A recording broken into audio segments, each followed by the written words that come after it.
तुला राशि कैसा रहेगा नवंबर महीना आपके लिए।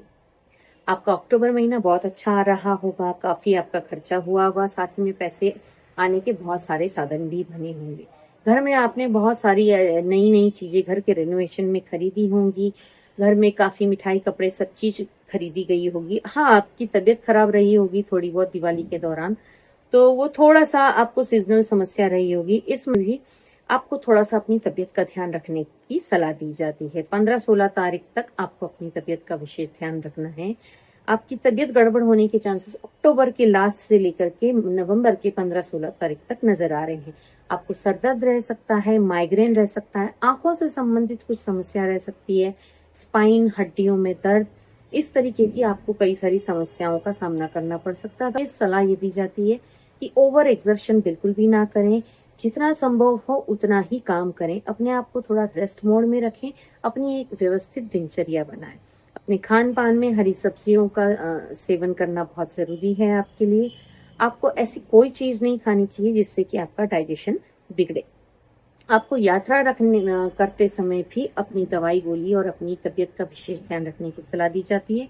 अपनी वैल्यूएबल थिंग्स का भी आपको ध्यान रखना होगा। 15-16 तारीख के बाद सितारे आपके फेवर में आते नजर आ रहे हैं। आपको समाज में आपकी वर्क प्लेस पर मान सम्मान मिलता हुआ नजर आ रहा है, कुछ अवार्ड मिलता हुआ भी नजर आ रहा है। तो लोग भी व्यसनों से रिलेटेड, यानी कि लीकर, जिनकी लीकर शॉप हो या फिर कोई भी ऐसी चीज जिसको थोड़ा सा अवैध माना जाता है, अगर वो चीजें आप करते हैं, आपका बिजनेस है, आप उसकी ट्रेडिंग करते हैं, तो आपको विशेष ध्यान रखने की सलाह दी जाती है। ये समय आपके लिए फेवरेबल बिल्कुल भी नहीं है। आपके दोस्त आपको धोखा दे सकते हैं, या फिर अगर आपका ऐसा कुछ शॉप है या कुछ ऐसा लीकर का शॉप है या फिर गन्स का कुछ है, अगर आपके पेपर सही नहीं है तो आपकी शॉप पर छापा पड़ने की भी योग बनते नजर आ रहे हैं। तो इसमें आपको विशेष सावधानी रखनी है। साथ ही में आपके बच्चों पर आपको थोड़ी सी निगरानी रखने की आवश्यकता है। ये अवधि ऐसी है जिसमें आपके बच्चे थोड़ा सा व्यसनों की तरफ मुड़ सकते हैं। इस महीने में आपको वाहन प्रॉपर्टी खरीदने के बारे में या बेचने के बारे में नहीं सोचना चाहिए। खरीदना और बेचना ये दोनों ही आपके लिए घाटे का सौदा रहेगा। ये खरीदने और बेचने के लिए फेवरेबल टाइम नहीं है, फेवरेबल आपके ग्रह नहीं है। तो इन चीजों से आप परहेज रखें, अपने दिमाग में भी ना लाएं। कहीं पर भी इस महीने में इन्वेस्टमेंट नहीं करनी चाहिए।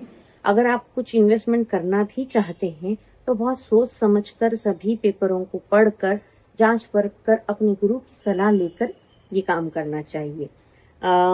महीने के अंत में अगर आप अपने प्रेम संबंधों में हैं, किसी से आपका प्रेम संबंध चल रहे हैं, या वैवाहिक जीवन में भी अगर कुछ कटुता चल रही थी तो थोड़ी मिठास आ सकती है, बिगड़े हुए संबंध सुधर सकते हैं।